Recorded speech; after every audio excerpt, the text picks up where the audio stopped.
Hey, what up, y'all? This is Aaron from Phaser Media, and I just watched The Wire for the first time. Oops, sorry, wrong show.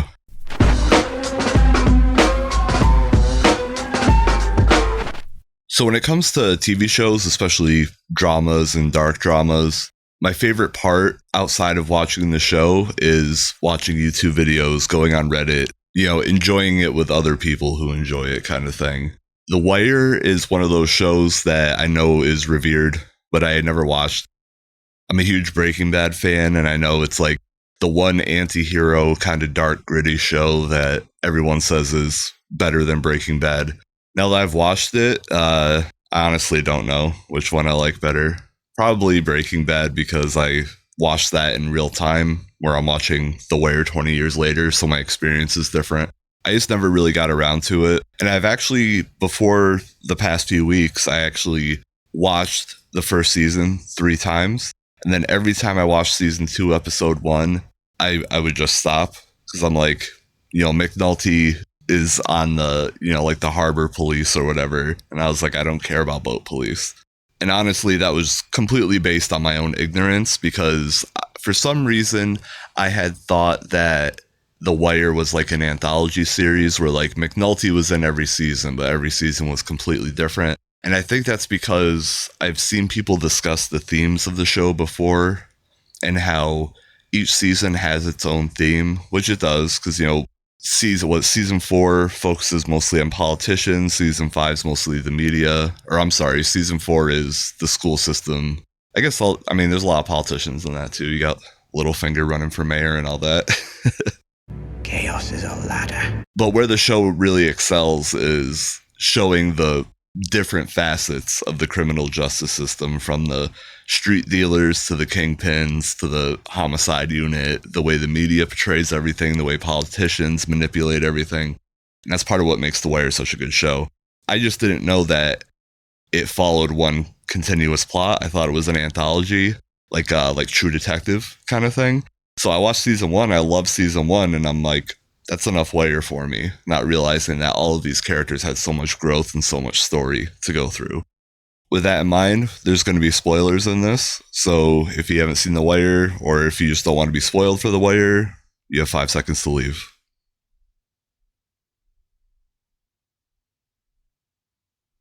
Was that 5? I have no idea. I wasn't even looking at the clock or anything. But anyways, now that they're gone, I saw the demise of Omar Little this morning for the first time, right there on my phone while I was getting ready for work. Like I said before, I like going on YouTube and Reddit to learn more about TV shows and talk to people about TV shows. So just being a citizen of the internet, I knew going into The Wire that Omar died just through like a mixture of video titles, post titles, and memes. It's nothing I intentionally tried to spoil myself on, but it happens just being on the internet sometimes. You feel me? And I also know that a lot of the things I was seeing about the downfall of Omar, a lot of people didn't like how he went out in The Wire. And I disagree. Let's say we had a disagreement.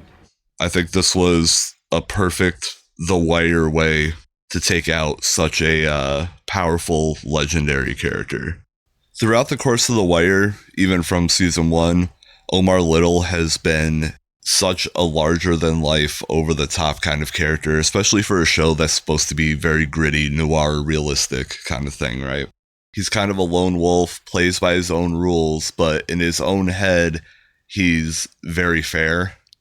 Almost like he kind of has like a Rorschach from The Watchmen vibe, right? Like, yeah, he does bad, gritty, violent stuff, but in his own mind, he's completely justified in his virtues kind of thing.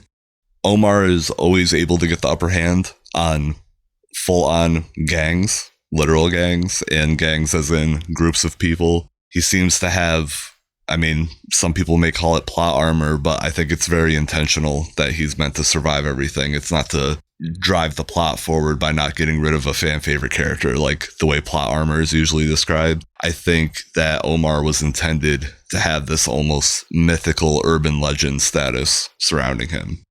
The show even kind of references it during the season 5 shootout between Omar and Snoop and Chris, when Omar jumps out the window. Like, how high up was that window? Was that like 6 stories or something? I don't know if they said it. I don't remember. But they look down and they expect to see him just splattered on the ground, and he's gone. And that kind of plays into that whole mythos behind Omar Little. And I think that's kind of where a lot of people's disappointment in Omar's death comes from. Season 5 spends a lot of time setting up the final confrontation, quote unquote, between Marlo and Omar. More specifically, Omar and Marlo's henchmen, Snoop and Chris. Yeah. And right when the tension, hits the max level and we're ready for this final battle, Omar gets popped in the head by a little kid. And I know for a lot of people that was like a huge buzzkill, because you want to see this legendary character either go out fighting, go out protecting someone, or even just flat out winning and surviving through the end of the show. This actually kind of reminds me of when Halloween Ends came out, and all the promotional art and trailers were like, oh, it's going to be Laurie versus Michael. And then the movie was barely about that. It was like the last 10 minutes, and the movie took on this whole other weird theme. That's kind of how I feel about the way Omar went out in The Wire as well. Or not the way I feel about it, but the way people reacted to it and how I observed that. And I don't blame people for that, because the hero archetype, or even the anti-hero archetype, you always want to see them make it out. Or if they go down, in a blaze of glory kind of thing. Just as humans have been kind of trained to like that kind of story, not even just in TV and movies. I mean, this goes back to ancient times when stories with these types of characters were being developed and invented. The problem with this way of thinking, though, is that The Wire isn't one of those kind of stories. The villain in the story isn't Marlo or Omar. It's the entire society that has set up this gang culture, all the way, like I said before, from the media to the politicians to the cops to the street level dealers to the kingpins, all of them. Though most of the direct conflict in the show is two groups pitted against each other, whether it's the cops and the drug dealers or the politicians and the media, the real antagonist of the story is the corrupt society, not any specific person or group. And I think that's one of the main points that is supposed to be represented by Omar's death. Because even the most legendary character that has, like urban legend status, he can just be taken down by the game at any time. The city and the corrupt society doesn't care who you are, what status you have, what you've done, good or bad. It's dangerous, and everyone's fending for themselves, and you can get got. And that's how simple it is. The other factor involving the downfall of Omar is who did the deed. The fact that he was taken out by a little kid, I thought was extremely poetic.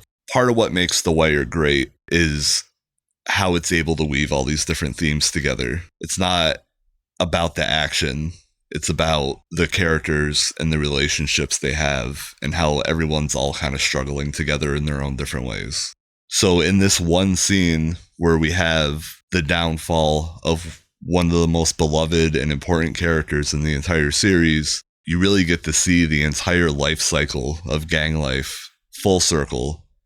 And I thought it was a really good juxtaposition where you have this very seasoned gangster veteran up against this little kid who's just starting his own journey of crime or entering the game himself. And this isn't the first time we've seen it in the series. I mean, throughout the course of the show, we essentially watched Bodie grow up, right?